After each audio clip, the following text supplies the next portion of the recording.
I am making a list of all that I love about you, the ways I can live without you, and it's spilling beyond the borders of this song.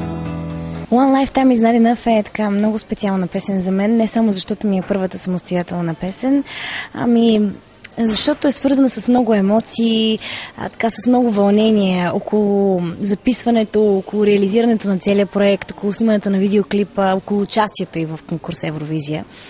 И така винаги ми носи една много специална емоция и сякаш около тази песен видя някаква магия и всеки път, когато я изпълнявам на сцената, просто някак си политам, ако мога така да се изразя.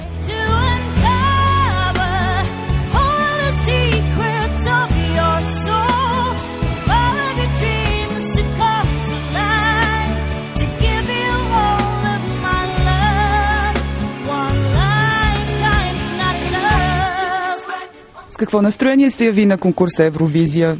Бях много притеснена, наистина, както мое първо солово представяне изцяло беше доста трудно и доста по-различно, отколкото с някаква формация или както съм пяла през годините и в Бомбон, и в Мелоди, и в последствие. Наистина е различно и е така, по съвсем друг начин се усещаш ти самия на сцената, усещаш как само ти предаваш цялата енергия на публиката. Конкурсът Евровизия е един наистина много така хубав форум, най-известният и най-големия в Европа и за всеки един изпълнител е чест да участва в него.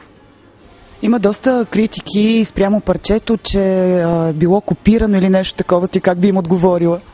Ами аз мисля, че в много от интервютата преборихме тези твърдения и мисля, че е време да се сложи край на тези нападки, на тези слухове. Песента доказа, че е много силна, че по някакъв начин докосна хората и това е напълно достатъчно според мен. Вчера не се яви на дебата за Евровизия по БНТ. Защо? Ами не бях поканена от Българска национална телевизия. Те до ден днешен не са направили никакъв контакт с мен след конкурса, след финала. Както и останалите изпълнители, останалите участници също не бяха поканени. Не бяха поканени членове на журито, които гласуваха за полуфинала. Не знам. Явно имат някакви съображения заради това, което... И не знам, така са решили. Нямам идея, но според мен публиката не видя двете страни на проблема.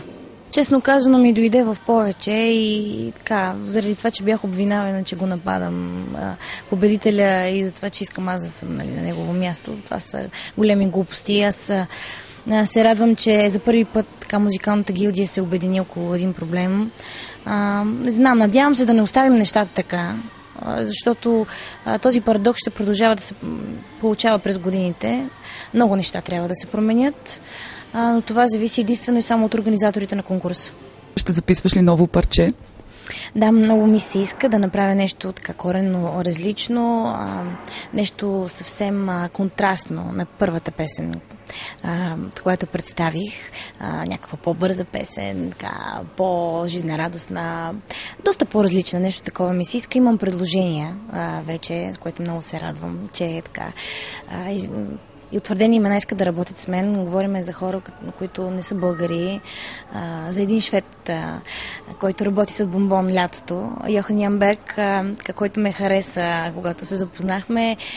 И сега е доста впечатлен около представянето ми на конкурса. Той ми предложи едно страхотно парче. Един българин, който живее в Австрия, в Виена, също има предложение към мен. Композитора на песента, автора Иван Котиков, също има изненада за мен, но не ми е казал още каква е. Очаквам с огромно нетърпение. Ти имаш прекрасен глас. Какви грижи полагаш за него? Благодаря ти за комплимента. Грижите са, според мен, като всеки един изпълнител, не пиеш студено, не пиеш газирано, внимаваш навън, особено сега в студеното време. Много важно нещо е да не го претоварваш. Мисля, че, за съжаление, в България не всеки изпълнител има свободата да го прави, защото работата е малко и когато се налага, така всеки се втурва, но моят съвет е към всички музиканти: щадете се повече, моля ви се, защото има много талантливи хора в България, но трябва наистина да пазят силите за себе си.